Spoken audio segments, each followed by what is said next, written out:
Surat police દ્વારા નો drugs in city અભિયાન ચલાવવામાં આવી રહ્યું છે ત્યારે 2024માં નોંધાયેલા 55 લાખના એમડી ડ્રગ્સ કેસના ગુનાના મુખ્ય આરોપીને ઝડપી લેવામાં આવ્યો છે.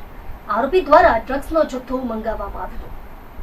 16/11/2024ના રોજ પોલીસને મળેલી બાતમીના આધારે સચિન કપલેથા ચેકપોસ્ટ આગળ જાહેર રોડ પર 3 ઇસમોનો મેફેડોન ડ્રગ્સનો 554.82 ગ્રામ ડ્રગ્સના જથ્થા સાથે ઝડપી લેવામાં આવ્યા હતા. આ ડ્રગ્સના જથ્થાને મંગાવનાર મોહમ્મદ શાહનવાઝ આદમ શેખ વોન્ટેડ હતો, જેથી તેને ઝડપી લેવા માટે પોલીસ દ્વારા ટીમ બનાવવામાં આવી હતી.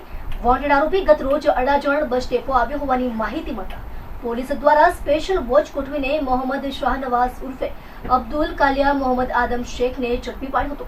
આરોપીની પૂછપરછ દરમિયાન જાણવા મળ્યું હતું કે ડ્રગ્સ પકડાઈ જતા તે સુરત છોડીને ઓડિશાના બરહામપુર ચાલ્યો ગયો હતો, જે સુરત આવતા તેને ઝડપી લઈને કાયદેસરની કાર્યવાહી હાથ ધરવામાં આવી છે.